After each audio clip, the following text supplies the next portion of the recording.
আমার 38 week running চলছে, তাই ঘরোয়া করেই 9 মাসে 7টা হলো। আর যা যা পছন্দের খাবার ছিল সেগুলোই সবাই মিলে বানিয়েছিল। দেখো আজকে আমার সুন্দর সুন্দর খাবার, 9 মাসের ঘরোয়া স্বাদ।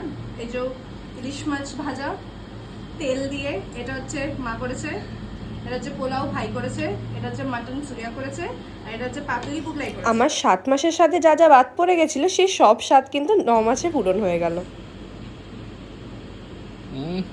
তুমি শোনো, কালকে রাতে আমি এটা স্বপ্ন দেখেছি। স্বপ্ন দেখেছো? কি দেখেছো স্বপ্নে? ইলিশ মাছের তেল দিয়ে হ্যাঁ লঙ্কা চটকে খাচ্ছি।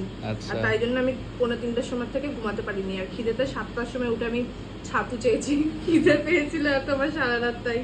ঠিক আছে। ইলিশ মাছের স্বাদটা পূরণ করার পরে এখানে পাতুরি দিয়ে জমিয়ে ভাত খেলাম। পাতুরিটা দারুণ বানিয়েছিল বুবলাই। আগে একদিন ভালো লেগেছিল বলে আবার বানাতে বলেছিলাম। আর সুরিয়া তো মাটন ভালো বানাই, সাথে পোলাওটাও দুর্দান্ত হয়েছিল, দারুণ খেলাম।